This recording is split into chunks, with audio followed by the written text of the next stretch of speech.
ఏమిటో తెలిపే సాక్షి, క్రమమైన మార్గమేమిటో చూపే సాక్షి, ఉన్నదన్నట్టు చూపే సాక్షి, సత్య సాక్షి, ఉన్నదన్నట్టు చూపే సాక్షి, సత్య సాక్షి, సత్య సాక్షి, సత్య సాక్షి, సత్య సాక్షి, సత్య సాక్షి.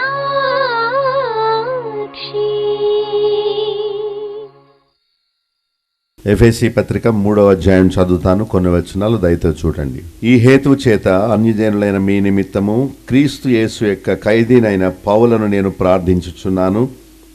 మీ కొరకు నాకు అనుగ్రహింపబడిన దేవుని కృప విషయమైన ఏర్పాటును గూర్చి మీరు వినియున్నారు. ఎట్లనగా క్రీస్తు మర్మము దేవదర్శనము వలన నాకు తెలియపరచబడినదను సంగతిని గూర్చి మునుపు సంక్షేపముగా వ్రాసి తిని, మీరు దానిని చదివిన ఎడల దానిని బట్టి ఆ క్రీస్తు మర్మమును గూర్చి నాకు కలిగిన జ్ఞానము గ్రహించుకొనగలరు. ఈ మర్మం ఇప్పుడు ఆత్మ మూలముగా దేవుని పరిశుద్ధులకు అపోస్తులకును ప్రవక్తలకును బయలుపరచబడి ఉన్నట్లుగా పూర్వకాలమందు మనుషులకు తెలియబడలేదు.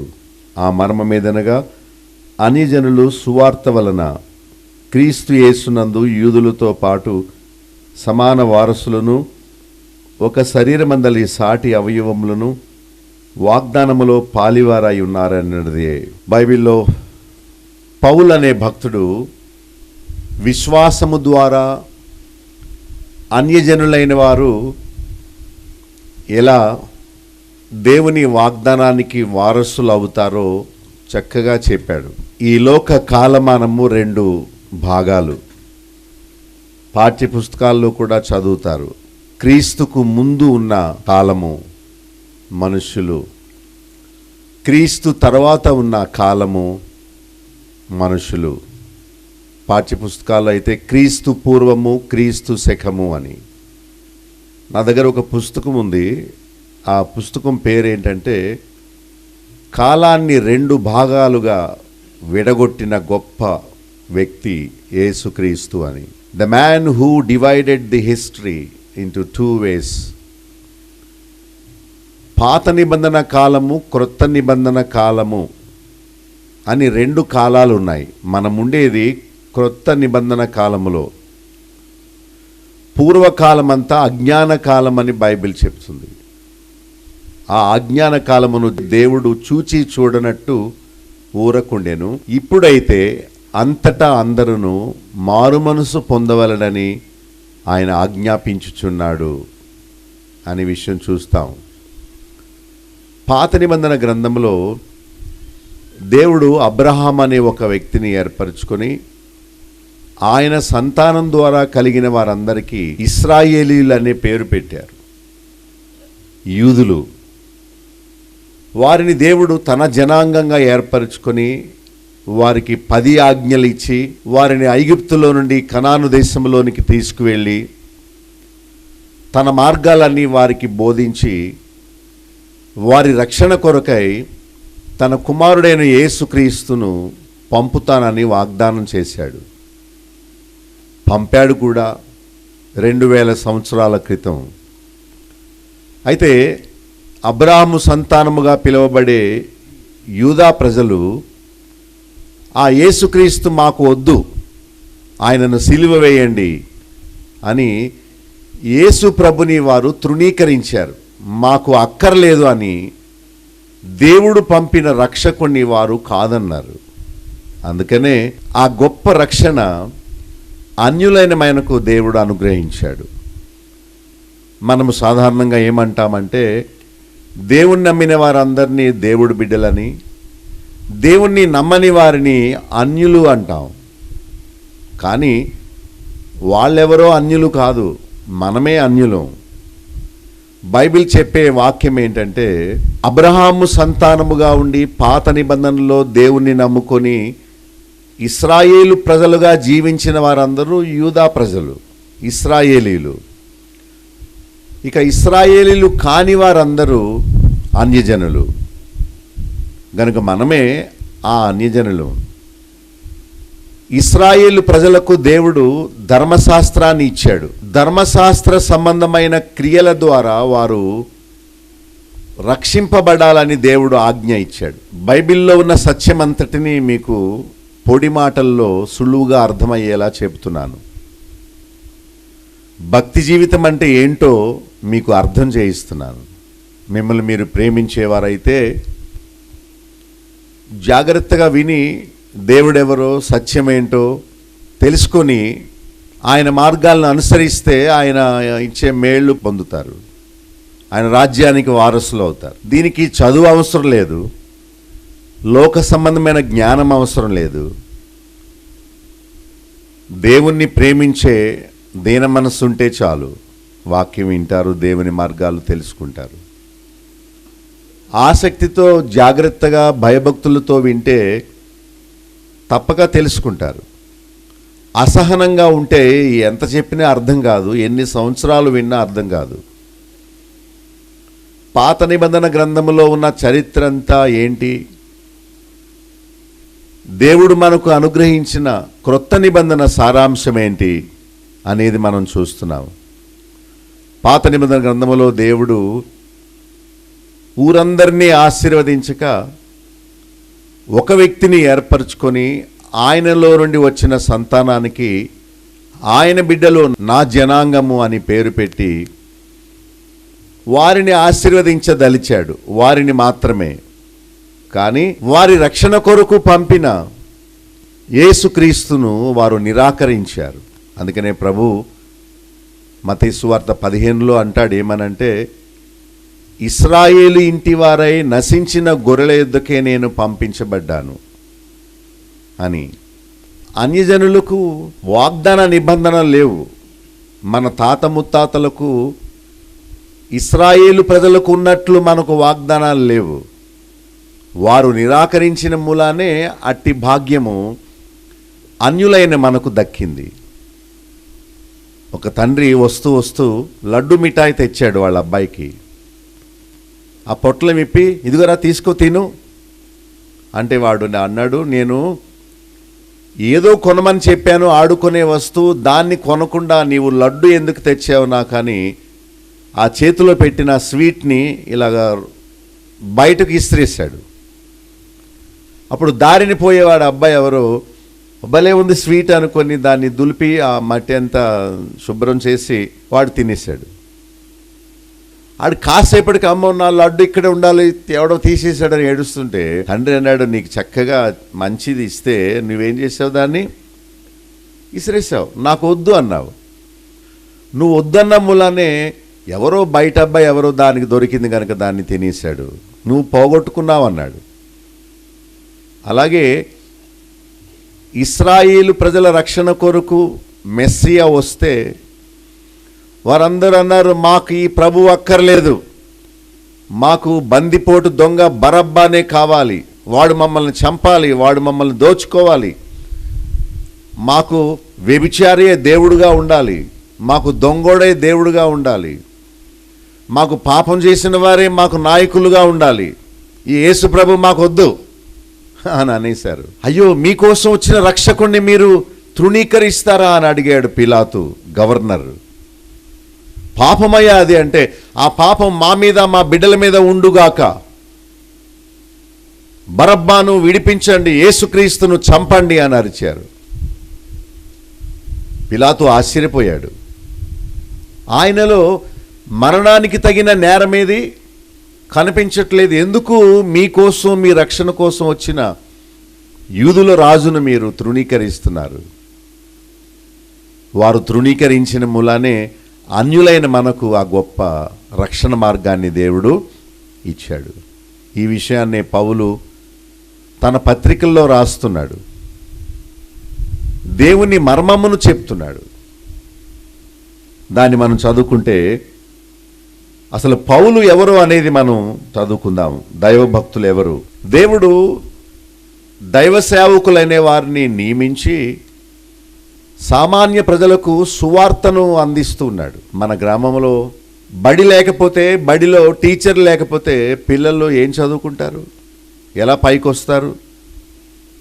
ఒక స్కూల్లో టీచర్ ఉండి విద్యార్థులందరికీ పాఠాలు చెప్పి ఉన్నతమైన విద్యార్థులుగా ఎలా తీర్చిదిద్దుతారో గ్రామాల్లో ఉన్న సేవకులను దేవుడు ఉపయోగించుకొని రక్షణ మార్గాన్ని వారికి బోధించి వారిని దేవుని రాజ్యం కోసం వారిని దేవుడు సిద్ధపరుస్తున్నాడు. అలాగే పౌలును కూడా దేవుడు మన కొరకు సిద్ధపరిచాడు. మొదటి వచనములో 3వ అధ్యాయంలో, ఈ హేతువు చేత అన్ని జనుల మీ నిమిత్తము క్రీస్తు యేసు యొక్క ఖైదీనైన నేను పౌలను నేను ప్రార్థించుచున్నాను. పౌలు అనే భక్తుడు అంటున్నాడు, యేసు ప్రభు కోసం నేను ఖైదీని అయిపోయాను. ఖైదీ అంటే ఒక పాస్టర్ గారు ఏం చేశారంటే తన కాళ్లకు సంకెళ్ళు వేసుకుని చేతికి సంకెళ్ళు వేసుకొని ఒక ఊసలు ఇలా ఇలా ఉన్న ఒక ప్లేట్ని పట్టుకొని ఇలా ఇలా నడుచుకుంటూ చర్చిలోకి వచ్చారు. ఇదేంటి పాస్టర్ గారు జైల్లో ఉన్న బట్టలు వేసుకున్నారు, పాస్టర్ గారు ఏంటి కాళ్లకు చేతికి సంకెళ్ళు వేసుకొని ఊసలు పట్టుకొని ఇలా ఇలా మందిరంలోకి వచ్చారేంటి అని అందరూ చూస్తున్నారు. అప్పుడు ఆయన అన్నారు, నేను క్రీస్తు ఖైదీని, క్రీస్తు చేత పట్టబడ్డాను, నా ఇష్ట ప్రకారం నేను చెయ్యను, నన్ను బంధించిన వాని ఇష్ట ప్రకారం నేను చేస్తాను. ఇక నా ఇష్టం కాదు, నేను క్రీస్తు ఖైదీని అయిపోయాను.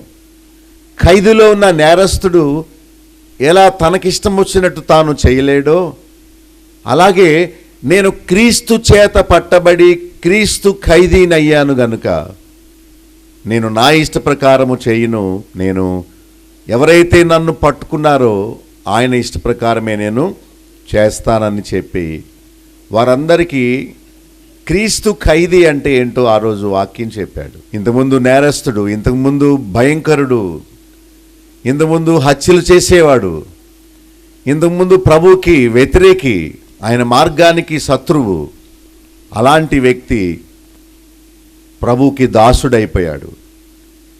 దేవుడు నన్ను పట్టుకున్నాడు, నేనిప్పుడు ఆయన ఖైదీని, ఆయన సువార్త ప్రకటించిన మూలానే నన్ను ఖైదుకు అప్పగించారు అని చెప్పి ప్రజలందరూ విశాల మార్గంలో వెళ్ళిపోతుంటే ఆ భక్తుడు వారిని ఆపి దేవుని మార్గంలోనికి తీసుకొస్తున్నాడు. 2వ వచనంలో దేవుని కృప ఆయనకు అనుగ్రహింపబడింది. ఏంటంటే గృహ నిర్వాహకత్వాన్ని ఇచ్చాడు, దేవుని ఇంటిని పాలించే బాధ్యతను దేవుడు ఆయనకి ఇచ్చాడు అని చెప్తున్నాడు. గృహ నిర్వాహకత్వం గురించి నాకు కృప అనుగ్రహింపబడింది అంటే దేవుని ఇల్లు కట్టమని దేవుడు నాకు బాధ్యత ఇచ్చాడు.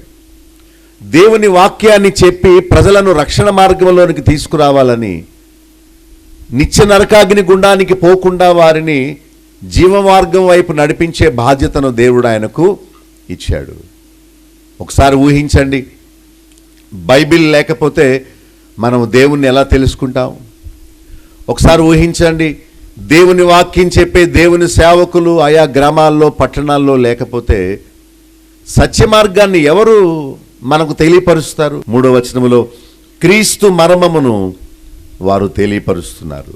దేవుని కృప విషయమైన ఏర్పాటును ఏంటో తెలియపరుస్తున్నారు. దేవుడు పైన ఉన్నాడు, మనం కింద ఉన్నాం. దేవుడు మానవులైన మన శరీరములో జీవాత్మను ఊదాడు. ఈ జీవాత్మకు చావు లేదు, ఎందుకంటే ఆయన శ్వాస గనుక. ఈ శరీరము ముసలైపోతుంది, చచ్చిపోతుంది, కుళ్ళిపోతుంది, కానీ ఆత్మకు చావు లేదు. ఆత్మ అయితే దేవుని రాజ్యములో ప్రవేశించాలి, లేక పాపాలని బట్టి నిత్య నరకాగ్ని గుండములో పడిపోవాలి. యేసు ప్రభుని నమ్మేది మానవులైన మన ఎడల దేవుని సంకల్పము ఏర్పాటు ఏంటో తెలుసుకొని ఆ మార్గములో నడిచి మన పాపానికి శిక్ష అయిన నరకాగ్ని గుండాన్ని తప్పించుకొని దేవుడు ఉండే పరలోక రాజ్యములో ప్రవేశించడమే దేవుని ఉద్దేశము, దేవుని సంకల్పము. దానిని బోధించడానికే భక్తులు ఈ లోకములో ఉన్నారు కానీ రోగాలు పోగొట్టడానికి కాదు, మేడల మిద్దెలు కట్టుకోవడానికి, ప్రార్థనలు చేయడానికి కాదు, లేక పెళ్లి సంబంధాలు చూడటానికి కాదు, లేకపోతే తగువులు తీర్చడానికి కాదు, లేదా మీ ఇళ్లలో జరిగే కార్యక్రమాలకి సహాయం చేయడానికి కాదు.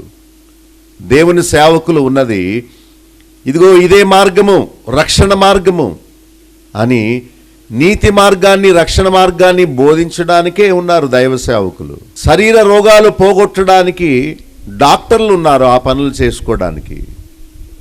దైవ భక్తులు ఉన్నది వాక్యం బోధించి ప్రజలను పాపము నుండి నీతి జీవితములోనికి, సాతాను అధికారములో నుండి దేవుని వైపుకు మళ్లించడానికే వాళ్ళు ఉన్నారు. పౌలు చెప్తున్నాడు, నేను మీకు పత్రికలు రాశాను 4వ వచనములో, మీరు నేను రాసిన దాన్ని చదివితే జ్ఞానమును గ్రహించుకొనగలరు. ఒకవేళ మీకు చదువు లేకపోతే మీరు చదివించుకోండి. చదువు లేకపోతే నేను రాయించింది భక్తులు వివరిస్తున్నప్పుడు వాటిని వినండి అని చెప్పాడు. పౌలు అన్నాడు, ఈ విషయాలు మీరు తెలుసుకోవాలి. మీరు తెలుసుకుంటారనే మేము మీకు ఈ విషయాన్ని చెబుతున్నాం. మీరు మర్చిపోతారని నేను రాసి పెట్టాను. 3వ వచనం చివరిలో, దేవుని మర్మము దేవదర్శనం వలన నాకు తెలియపరచబడినదను సంగతిని గూర్చి మునుపు సంక్షేపముగా వ్రాసి తిని, మీరు దానిని చదివిన ఎడల గ్రహించుకొనగలరు. నేను చక్కగా దాన్ని మీకు రాసి పెట్టాను నా పత్రికల్లో. మీరు దాన్ని చదివితే గ్రహిస్తారు. చదివితే కదా. చాలామంది ఇళ్లలో బైబిల్ ఉంటుంది కానీ చదవరు.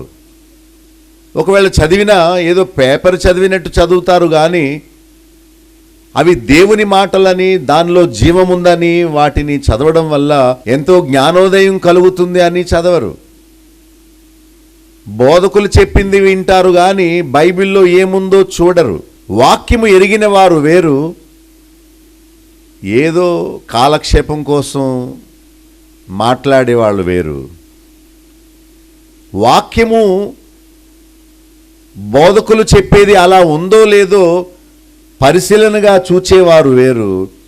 మనకెందుకు అదంతాను, తిండి ఉంటే చాలు, నిద్ర ఉంటే చాలు, కట్టుకోవడానికి బట్టలు ఉంటే చాలు, సరదాకి టీవీ ఉంటే చాలు అని ఈ భూలోకములోనే ఉంటూ ఇదే శాశ్వతం అనుకునే పశుప్రాయులు వేరు. పరలోకానికి వెళ్ళాలని, దేవుడు మనలను ఎందుకు పుట్టించాడో ఆ పరమ ఉద్దేశాన్ని తెలుసుకోవాలని ఆలోచించే వాళ్ళు చాలా తక్కువ, చాలా తక్కువ. పౌలు అన్నాడు, నేను రాసినవి మీరు చదివితే జ్ఞానము గ్రహించగలరు. జ్ఞానము అంటే నరకాగ్ని గుండం తప్పించుకోవడమే. జ్ఞానము అంటే దేవుణ్ణి ప్రేమించడమే. జ్ఞానము అంటే మనం ఎందుకు పుట్టామో ఆ ఉద్దేశాన్ని తెలుసుకోవడమే. పశువు పుట్టేది తిండి కోసమే. చూడండి, ఏ పశువు అయినా, ఏ పురుగైనా, ఏ పక్షి అయినా ఎంతసేపు తిండి గురించి ఆలోచిస్తుంది. కోడి తిరుగుతుంది మన ఇళ్ళ దగ్గర, అది ఎందుకు పుట్టింది? ఎంతసేపు ఏ మేత దొరుకుతుందా అని చూస్తుంది అంతే. దాని పనేది లేచింది మొదలు పడుకునే వరకు. ప్రతి పశువు అంతే. అయితే దేవుడు వాటిలో లేని జీవాత్మను మనలో ఉంచాడు, మనకు ఆలోచించే సామర్థ్యాన్ని ఇచ్చాడు. గనుక మనం ఆలోచించాలి, నేనెవరిని, దేవుడు నన్ను ఎందుకు పుట్టించాడు, నేను ఎందుకు ఈ లోకములో ఉన్నాను, ఏ ఉద్దేశం కొరకు నేను తయారు చేయబడ్డాను అని ఆలోచన చేయాలి. కనీసం ఇలాంటి సమయాల్లోనైనా, ఇలాంటి ప్రత్యేక కూటాలు ఏర్పాటు చేసినప్పుడైనా వారు ఏం చెప్తున్నారు, అసలు వారి ఉద్దేశం ఏంటి, అసలు ఏదో చెప్పాలని ప్రయత్నం చేస్తున్నారు, దాన్ని విందామనే జ్ఞానం ఉండదు. తిండే ఎంతసేపు, బ్రతికేది దీనికోసమే అన్నట్టు బ్రతుకుతారు. కష్టపడడం, తినడం, నిద్రపోవడం, ఇదే నా జీవితం. బుర్రలేని పశువులు చేసే పని అది. దేవుడు మనకు జ్ఞానం ఇచ్చాడు గనక మనం వాటిని గురించి ఆలోచన చేయాలి. 5వ వచనంలో, క్రీస్తు మర్మము అపోస్తలులకు బయలుపరచబడినదట. చివరిలో అంటున్నాడు, పూర్వకాలములో ఉన్న మనుషులకు ఇట్టి జ్ఞానము లేదు. పూర్వము అనారోగ్యాలు వస్తే చచ్చిపోయేవారు, కానీ ఇప్పుడు అనారోగ్యానికి మందు కనుక్కున్నారు కనుక చావనవసరం లేదు. ఒక రకమైన దోమ కుడితే మలేరియా వ్యాధి వస్తుంది. ఆ మలేరియాకు మందులు ఉన్నాయి. ఇప్పుడు మందులు లేనప్పుడు మలేరియా వచ్చిన వాళ్ళు చచ్చిపోయేవారు.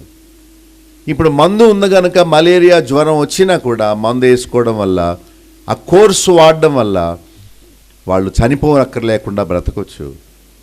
పౌలు అన్నాడు, పూర్వకాలమందు లేదు ఇది, మనం ధన్యులం. ఈ టైంలో దేవుడు మనకు పూర్తి గ్రహింపును ఆయన భక్తుల ద్వారా ఇచ్చాడు. 6వ వచనంలో ఆ మర్మమే క్రీస్తునందు అన్యులు యూదులతో పాటు సమాన వారసులగుటకు దేవుడు వాగ్దానం అనుగ్రహించాడు. 7వ వచనంలో ఆ సువార్తకు నేను పరిచారకుడనైతిని. నేను అద్భుతాలు చేయడానికి లేను, నేను ధనం సంపాదించడానికి దేవుని పరిచర్య చేయట్లేదు, ఆయన సువార్తను ప్రకటించడానికే దేవుడు నన్ను పరిచారకుడిగా నియమించాడు అని చెప్పాడు.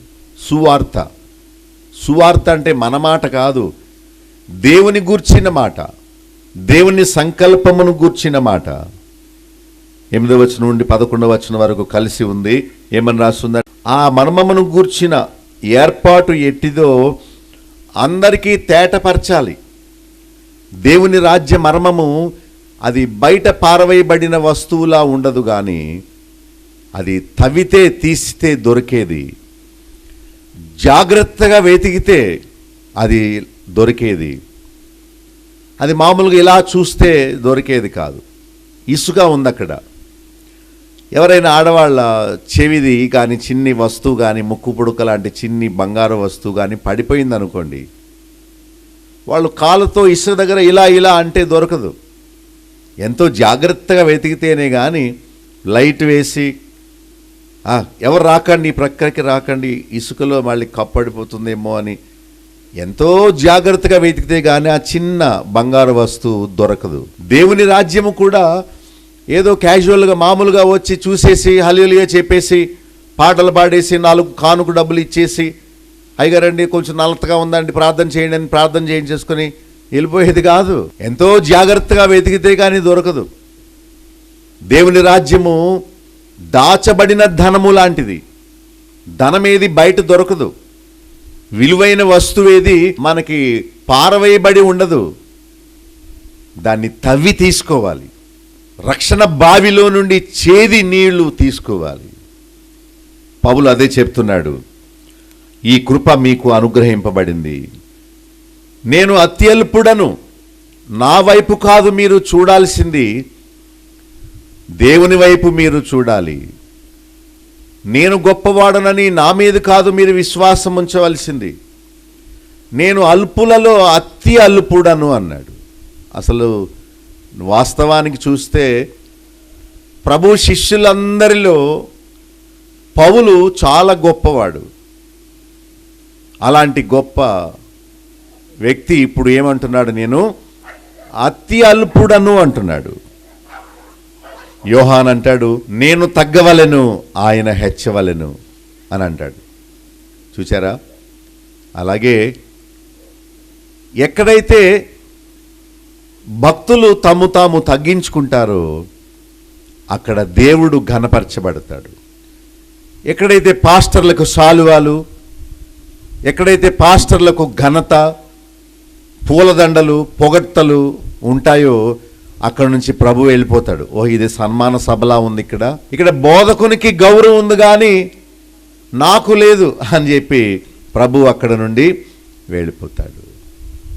ఆయన ఘనపరచబడాలి, మనము తగ్గబడాలి. పౌలు అన్నాడు, నేను అత్యల్పుడను అని చెప్పాడు, తగ్గించుకుంటున్నాడు. 13వ వచనంలో సువార్త ప్రకటనలో ఆయనకు వచ్చిన శ్రమలు మహిమకరములై ఉన్నవి అని చెప్పాడు. దేవుని రాజ్య సువార్త చేసేది సంపాదన కోసం కాదు, శ్రమలు పడడానికే. యేసుక్రీస్తు అన్నాడు, ఎవరైనా నన్ను వెంబడించాలనే ఆశ ఉంటే, ఎవరైనా నేను వెళ్ళిన స్థలానికి రావాలనే ఆశ ఉంటే, నేనెలా నన్ను ఉపేక్షించుకుని నా సిలువను ఎత్తుకొని నేను వెళ్ళానో మీరు కూడా మిమ్మల్ని మీరు ఉపేక్షించుకోండి, మీ ప్రాణాన్ని మీరు ద్వేషించండి.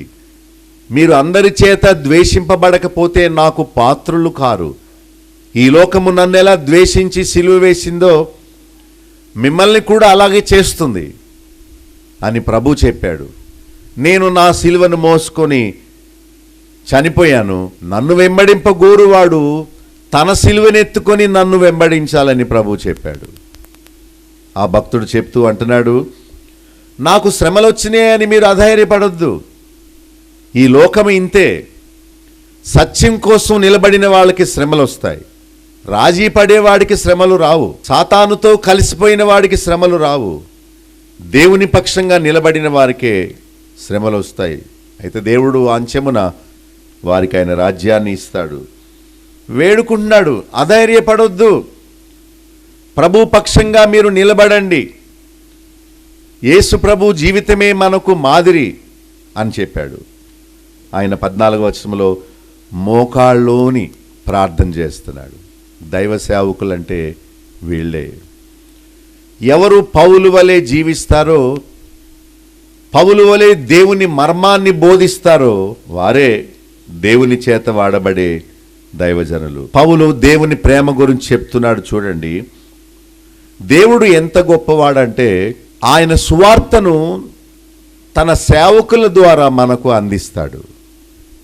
పోస్ట్ మ్యాన్ వచ్చి ఎవరో రాసిన ఉత్తరాన్ని మనకు ఎలా అందిస్తారో అలాగే దేవుడు కూడా కొందరిని మన కోసం వాడుకుంటాడు.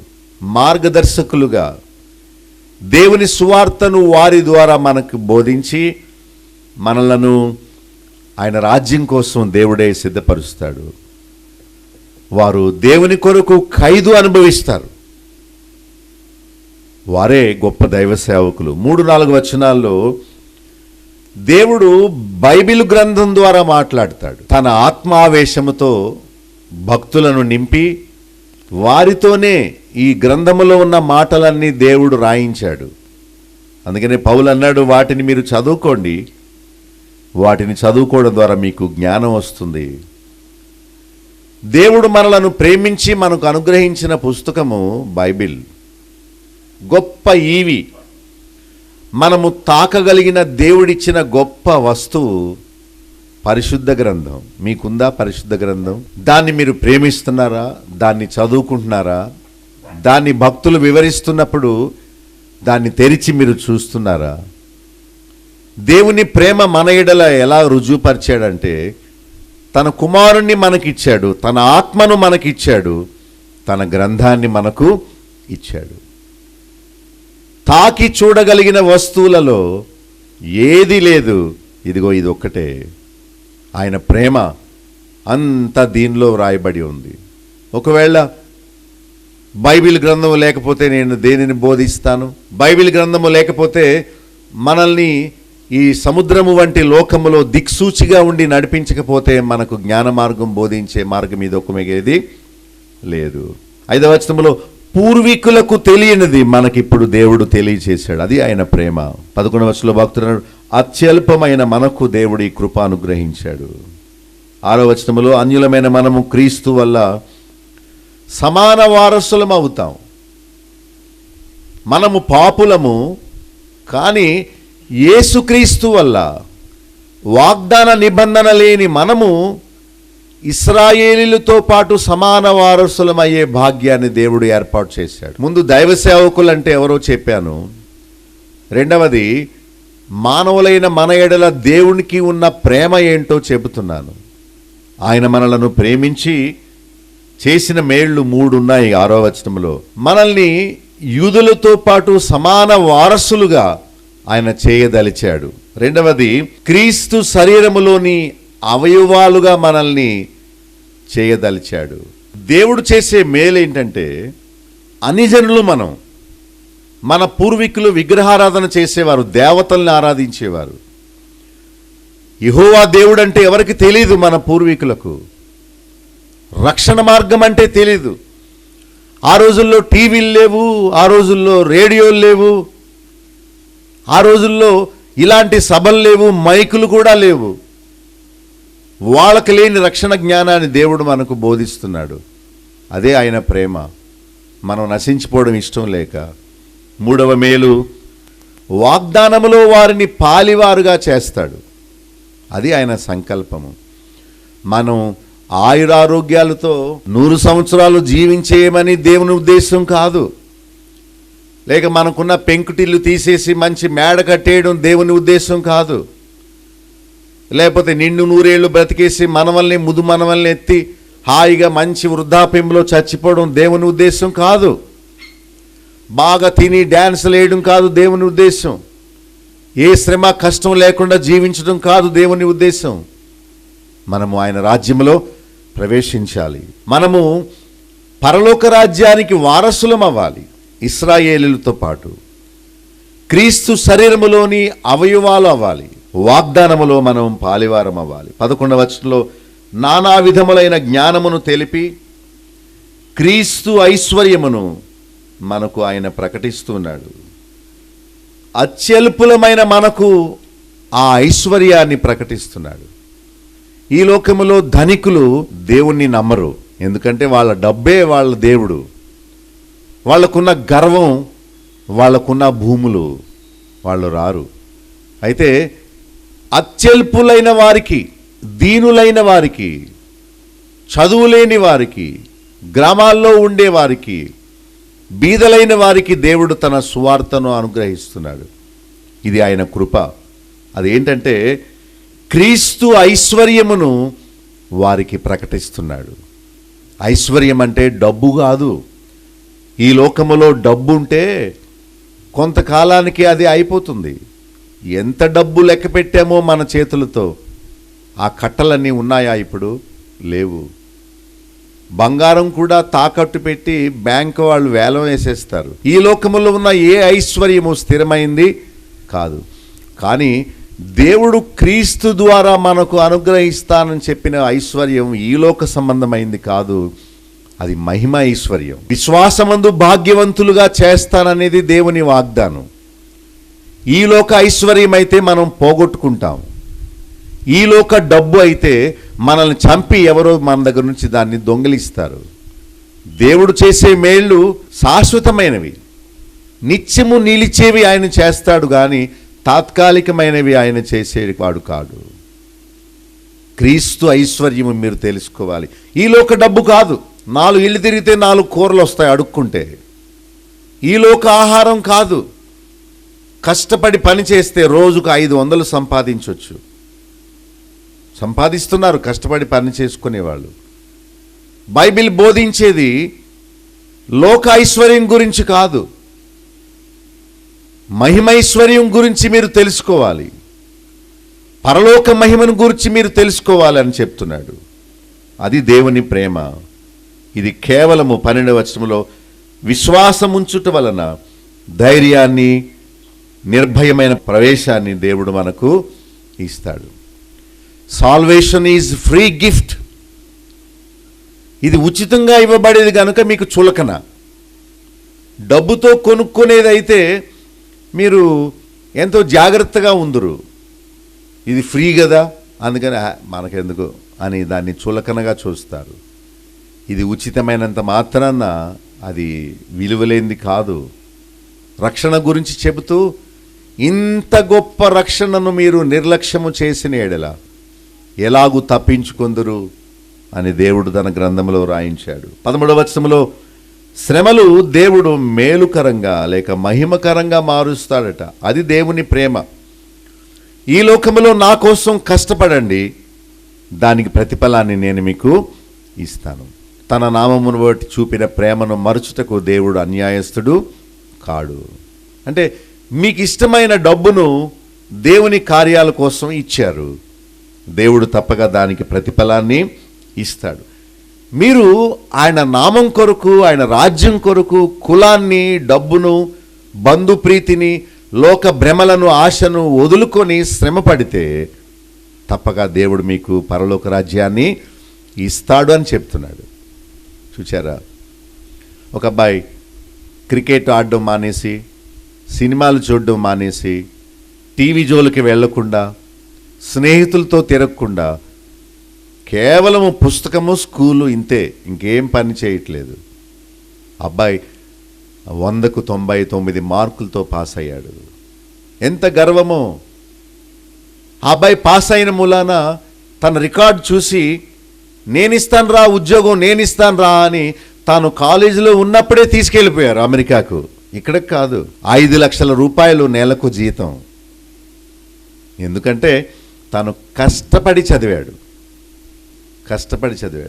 కష్టపడి చదవడం అంటే సినిమాలు వద్దనుకున్నాడు. నాకు క్రికెట్, గాడుదుగుడు ఇలాంటి ఆటపాటలు వద్దు, నేను మా తల్లిదండ్రులు ఎంతో కష్టపడి నన్ను చదివిస్తున్నారు, నేను ప్రేమ దోమ అనను, నాకు వద్దు అవి, సకాలంలో దేవుడు నాకు మంచి భార్యని ఇస్తాడు, నేను ఎదురు చూస్తాను దేవుడిచ్చే మేలు కోసం. ఈ సినిమాలు చెడుగు నాకొద్దు, దానిలో నేర్చుకునేది ఏమీ లేదు. చెడ్డ స్నేహితులతో నేను వృధాగా అక్కడక్కడ కూర్చొని కాలాన్ని వృధా చేసుకోను. నేను వాళ్ళ వైపు వీళ్ళ వైపు నేను చూడను. నా మనస్సును, నా హృదయాన్ని నేను పదిలపరుచుకుంటాను. తల్లిదండ్రులు చెప్పినట్టు వింటాను. నాకు స్నేహితులు, ఆటలు, చెడుగు, వేళాకోళాలు ఇవొద్దు. నాకెందుకు సెల్ ఫోను? ఇప్పుడు నాకు అవసరం లేదు సెల్ ఫోన్ వాళ్ళు అందరూ పాడైపోతున్నారు, నాకు వద్దు అది అని అనుకున్నాడు. లోకం ద్వారా వచ్చే సంతోషాన్ని, పాపం ద్వారా వచ్చే సుఖాన్ని కాదనుకున్నాడు. నువ్వు కాదనుకోగలవా? నీకు కావాలి, దొంగ మాటలు కావాలి, రహస్య కార్యకలాపాలు కావాలి, నీకు అక్రమ సంబంధాలు కావాలి, దానిలో సంతోషం ఉందని అనుకుంటావు. దొంగ వ్యాపారం కావాలి నీకు. దేవుని కోసం లోక సంతోషాన్ని కాదనుకోలేవు. మోషే గురించి రాస్తూ హెబ్రీ 11:24-25లో అల్పకాల పాప భోగము అనుభవించుట కంటే దేవుని ప్రజలతో శ్రమ అనుభవించుట మేలు అని అనుకున్నాడు మోషే. అందుకనే దేవుడు ఆయనను గొప్ప నాయకునిగా చేశాడు. సినిమాయే కాదనుకోలేవు, కాసేపు వాక్యం వినడానికి నిద్రే కాదనుకోలేవు. తూలిపోతున్నావు, ఊగిపోతున్నావు. నీవు దేవుని కోసం ఏం శ్రమ పడ్డావని దేవుని రాజ్యం నీకు వస్తుంది. ఏనాడైనా మోకరించి ప్రార్థన చేసుకున్నావా? కాళ్ళు కాయలు కాసేలా. ఏనాడైనా నీ గుండె బాదుకుంటూ పాపిని అని ఏడుస్తూ అడిగేవా క్షమించమని? అలాంటి బ్రతుకు లేదు. దేవుణ్ణి మన అవసరాల కోసం ఉపయోగించుకోవడానికి నేర్చుకున్నారు కానీ బ్రతుకు జీవితం బాగు చేసుకోవడం నేర్చుకోలేదు. శ్రమ జీవితం అలవాటు పడనే లేదు. ఎక్కడ ఎవరు నీతిగా నిజాయితీగా బ్రతికే వాళ్ళు ఎవరు? నేను అబద్ధాలు మానేశాను పాస్టర్ గారు అని చెప్పి ఎవరు చెప్తారు నాతో? టీవీలో వచ్చే చెడ్డదాన్ని చూడకుండా నేను నిర్ణయం చేసుకున్నానని ఎవరు చెప్తారు నాతో? దేవుని కోసమేనండి నేను అక్రమ సంపాదన వదులుకున్నాను అని ఎవరు చెప్తారు? నేను నీతిగా నిలబడిన మూలానే హింస పొందుతున్నాను ఎవరు చెప్తారు నాతో? దేవుని కోసం నువ్వు ఏమి కాదనుకున్నావని దేవుని రాజ్యం దేవుడు నీకు ఇస్తాడు. ఏం త్యాగం చేశావు? దేవుడు అంటున్నాడు, మీరు నా కోసం శ్రమ పడితే శ్రమను మహిమకరంగా నేను మారుస్తాను. పాపం చేసి శ్రమ పడడం వేరు, ఆయన నీతి నిమిత్తము హింసింపబడడం వేరు. ఇంకా దేవుని ప్రేమ గురించి చెప్తూ 15-18 వచనాలు కలిసి ఉన్నాయి. అంతరంగ పురుషుని యందు దేవుడు శక్తి ఇస్తాడు. ఈ లోక శక్తి కాదు. హార్లిక్స్ తాగితే బోల్డ్ అంత శక్తి వస్తుంది. ఈ లోకములో ఉండే మందులు మన మరణాన్ని వాయిదా వేస్తాయి. కానీ దేవుడిచ్చే బలము అంతరంగ పురుషుని యందు శక్తి. అంటే ఇతరుల్ని కొట్టే శక్తి కాదు, ఇతరులు కొట్టితే సహించుకునే శక్తి. అది గొప్పది. తిట్టితే యేసు ప్రభు ఓర్చుకున్నట్టు ఓర్చుకునే శక్తి, అది గొప్ప శక్తి. తిరిగి కొట్టడం ఎవరన్నా చేస్తారు, మేక కూడా చేస్తుంది. దాన్ని గెంటితే వెనక్కి వెళ్ళి మళ్ళీ పొడవడానికి వస్తుంది. దానికి నీకు తేడా ఏంటి? మీ శత్రువులను ప్రేమించండి, మిమ్మల్ని హింసించిన వారి కోసం ప్రార్థన చేయండి అన్నాడు ప్రభు. మిమ్మల్ని ఎవరైనా చెంప మీద కొడితే ఏమంటారు? ఇంకోటి వేస్తారు, 2 కొడతారు మీరు. కానీ ప్రభు అన్నాడు ఇంకో చెంప చూపించమన్నాడు. ఎవరు అలా చూపించేది? ఇంకెవరు వెళ్తారు పరలోకం? దూషణకు ప్రతి దూషణ చేయొద్దు. ఆయన పాపం చేయలేదు, ఆయన నోట ఏ కపటం లేదు, దూషింపలేదు, బెదిరించు వారిని ఆయన బెదిరించలేదు. న్యాయముగా తీర్పు తీర్చు తండ్రికి అప్పగించుకున్నాడు. ఆయన వలె మనం పాపం చేయకుండా జీవించి చచ్చిపోతే తండ్రి ఆయనను లేపినట్లు దేవుడు మనల్ని కూడా లేపుతాడు. పుట్టెడు పాపం చేసి చచ్చిపోతే దేవుడు నిన్నెందుకు లేపుతాడు? నన్ను ఎందుకు లేపుతాడు? ఇదంతా భ్రమ. ఈ మీటింగులు, ఈ వచ్చుడు, కానుకలు ఇచ్చుడు, పాటలు పాడుడు, ఇదంతా భ్రమ, ఒక్కడు లేడు. బైబిల్ అంటుంది నీతిమంతుడు లేడు, ఒక్కడు లేడు, అందరూ బొత్తిగా పనికి మాలిన వారు అయ్యారు అంటుంది.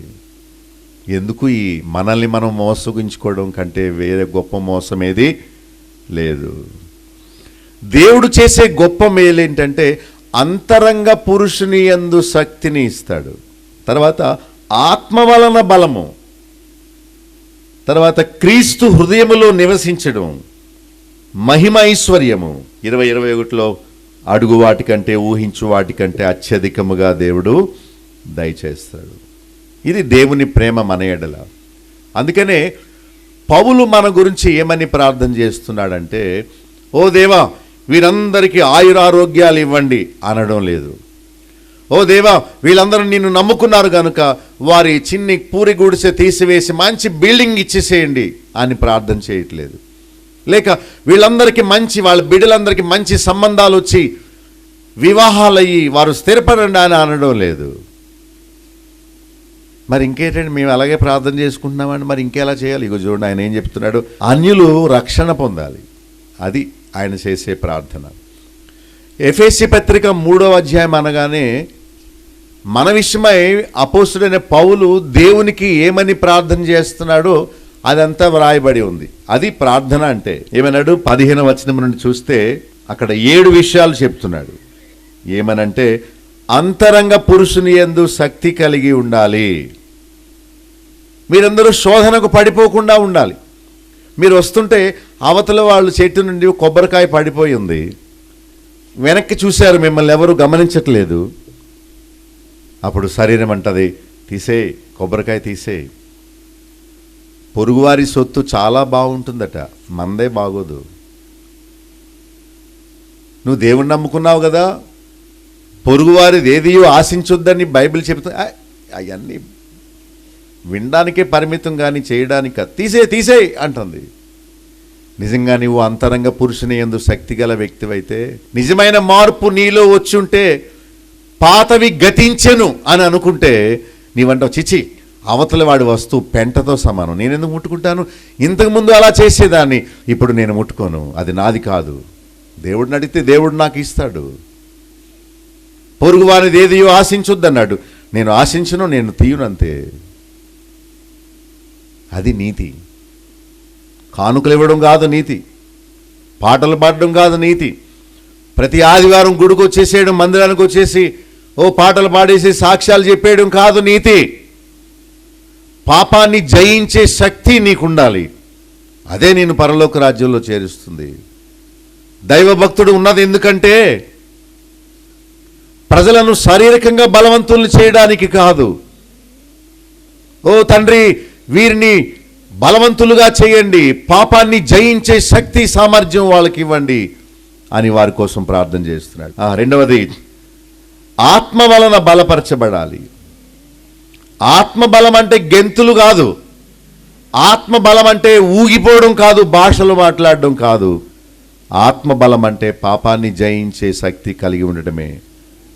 మూడవది, క్రీస్తు మీ హృదయాల్లో నివసించాలి. మీ మెడలో కాదు, మీ ఇళ్ల గోడల మీద కాదు, ఆయన మీ హృదయంలో నివసించాలని ప్రార్థన చేస్తున్నాడు. నాలుగవది, తన మహిమైశ్వర్యము మీకు దయచేయాలని ప్రార్థన చేస్తున్నాడు. పరలోక ఐశ్వర్యము మీరు పొందాలి. ఈ లోక ఐశ్వర్యాన్ని విడిచిపెట్టేయాలి, పరలోక ఐశ్వర్యం పొందాలి. ఒక యవనస్తుడు ప్రభు దగ్గరికి వచ్చి, నిత్య జీవానికి వారసుడు నగుటకు నేనేం చేయాలని అడగగానే ప్రభు అన్నాడు, నీ కలిగి ఉన్నదంతా అమ్మి బీదలకు ఇచ్చేయి, వట్టి వాడవైపో, ఏమీ లేని వాడవైపో, నన్ను వచ్చి వెంబడించు అన్నాడు. అతడు మిక్కిలి ధనవంతుడు గనుక తనకున్న ధనాన్ని విడిచిపెట్టడం ఇష్టం లేక ముఖం చెనబుచ్చుకొని వెళ్ళిపోయాడు. నువ్వేం చేస్తావు ఈ రాత్రి? దైవభక్తులు ఉన్నది మనల్ని శారీరకంగా గొప్పవారిగా చేయడానికి, ప్రార్థన చేయడానికి. ఓ దేవా వీరికి మహిమైశ్వర్యం యొక్క విలువేంటో వారు తెలుసుకునేలా చేయండి. దొంగవాడు దొంగిలించలేని ఐశ్వర్యాన్ని వారికి ఇవ్వండి అని ప్రార్థన చేస్తున్నాడు. ఐదవది, దేవుని సంపూర్ణత యందు వారు పూర్ణులవ్వాలి. ఆత్మీయంగా వారు ఎదగాలి. వారు శారీరకంగా ఎదుగుతున్నారు కానీ ఆత్మీయంగా దిగజారిపోతున్నారు. వారిని పరిపూర్ణులుగా చెయ్యి, వారిలో ఉన్న బలహీనత ఒక్కొక్కటి తొలగిపోయేలా చెయ్యండి అని ప్రార్థన చేస్తున్నాడు. మీరు ఎప్పుడైనా ఇలాంటి ప్రార్థన చేసుకున్నారా? అసలు అలాంటి ప్రార్థన అనేది ఒకటి బైబిల్లో ఉందని మీకు తెలుసా? అసలు 6వ వచనంలో ప్రేమలో వేరుపారి స్థిరపడి గ్రహించి తెలుసుకోండి, ప్రేమ ప్రేమ ప్రేమ. ఈ లోక ప్రేమ కాదు, దేవుని ప్రేమ తెలుసుకోండి. దేవుని ఏర్పాటును, సంకల్పాన్ని తెలుసుకోండి. ఇక 7వది, జ్ఞానమునకు మించిన క్రీస్తు ప్రేమను తెలుసుకున్నటకు శక్తి గలవారవ్వాలని నేను మీకోసం ప్రార్థన చేస్తున్నాను. ఎక్కడుంది లోకాభివృద్ధి గురించి? ఎక్కడ ఉంది శరీర అనారోగ్యాల గురించి? ఈ జనమంతా పరిగెత్తేది రోగాలు పోగొట్టుకోవడానికే గాని పాపరోగాన్ని తీసివేసుకోవడానికి కాదు. 10 మంది కుష్ఠరోగులు ప్రభు దగ్గరకు వచ్చినప్పుడు 9 మంది స్వస్థపరచబడ్డారు, ఒకడు రక్షింపబడ్డాడు. ఈ 9 మందికి దేవుడిచ్చే స్వస్థత కలిగింది కానీ రక్షింపబడకుండానే వెళ్ళిపోయారు. తిరిగి వచ్చిన ఆ సమరయుడు ఒక్కడే రక్షణ పొందాడు స్వస్థతతో పాటు. ఈ లోకంలో ప్రజలు కూడా దేవుణ్ణి వారి స్వలబ్ధి కోసం వాడుకోవడం నేర్చుకున్నారు కానీ దేవుని కోసం నిలబడడానికి వారు అలవర్చుకోలేదు.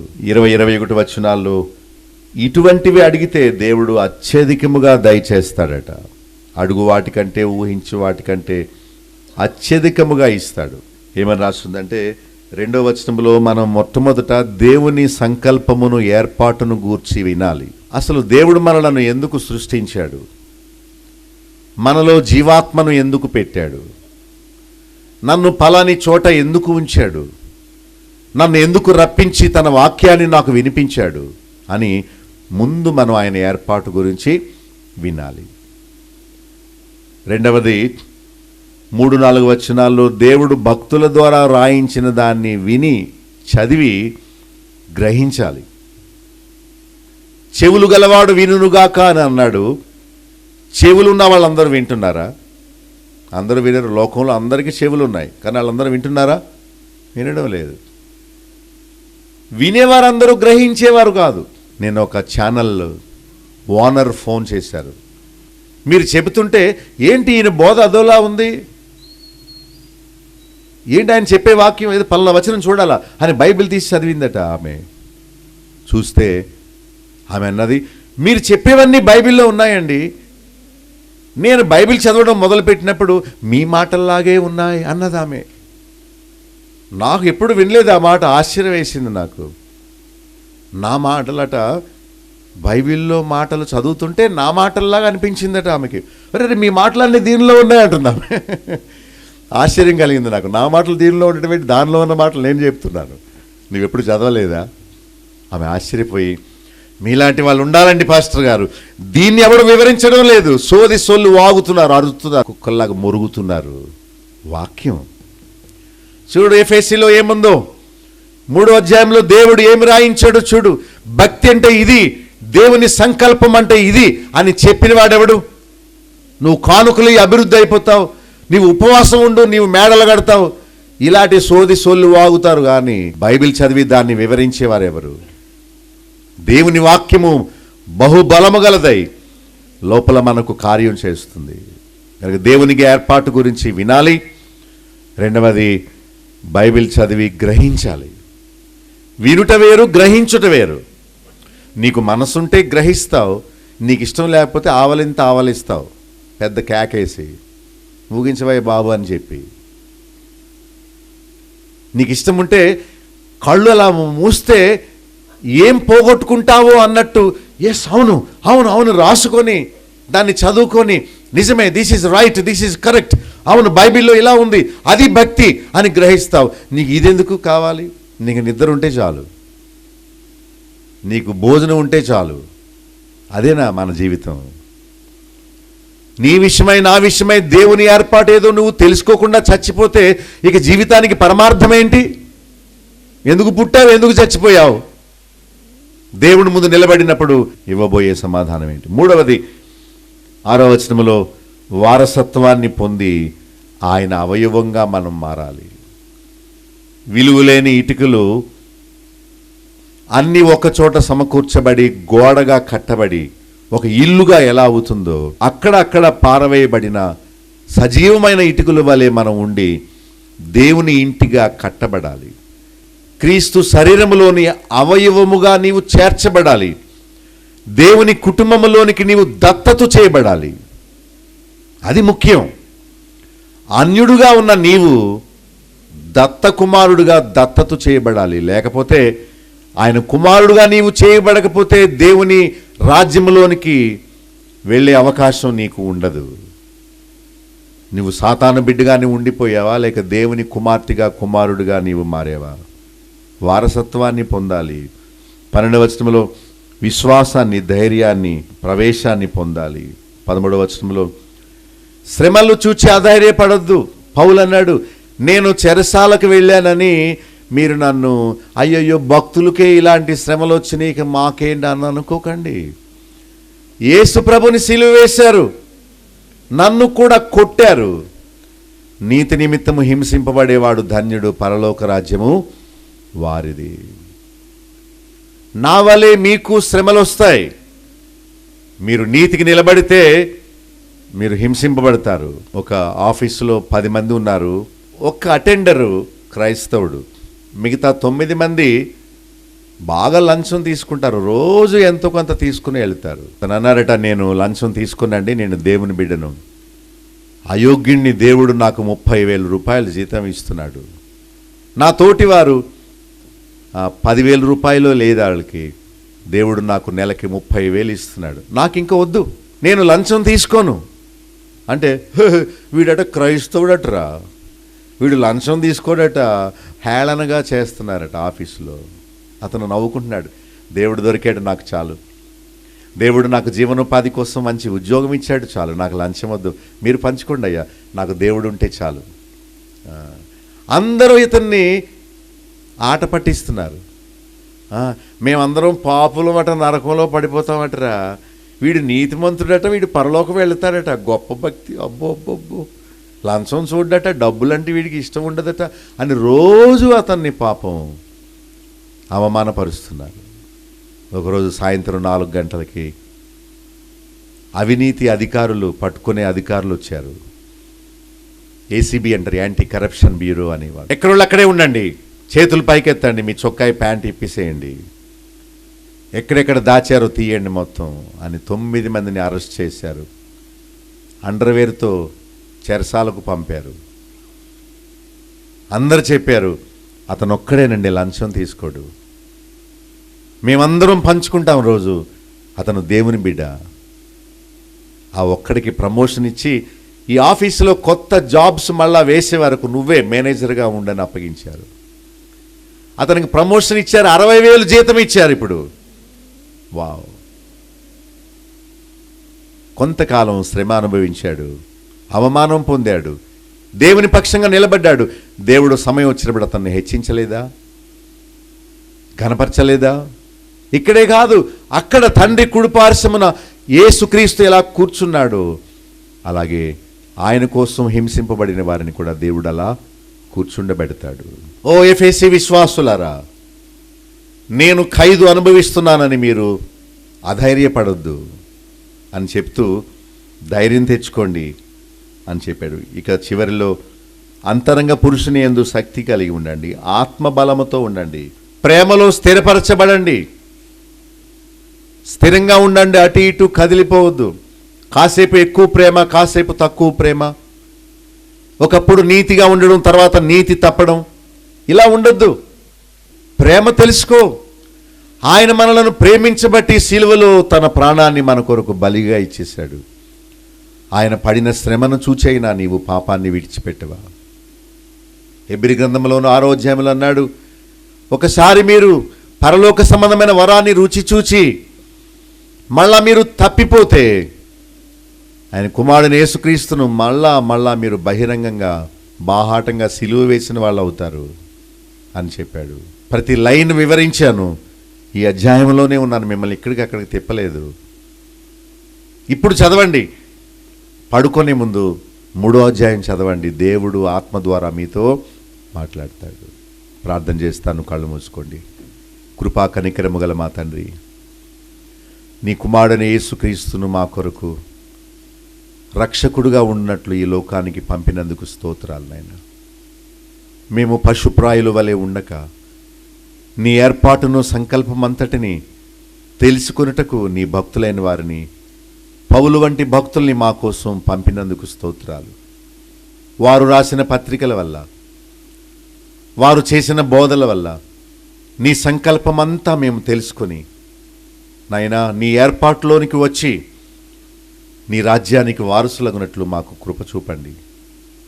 తప్పు బోధలకు దూరంగా ఉండి లోక సౌఖ్యం కోసం కాక నాయనా పౌలు వలె నీ కోసం హింసింపబడి ప్రత్యేకింపబడి నాయనా అంచెమన నీ రాజ్యంలో ప్రవేశించడానికి మాకు కృప చూపండి తండ్రి. చెప్పిన వాక్యమంతా ఒక మంచి విత్తనము వలె మా హృదయంలో ఫలింపచేయండి.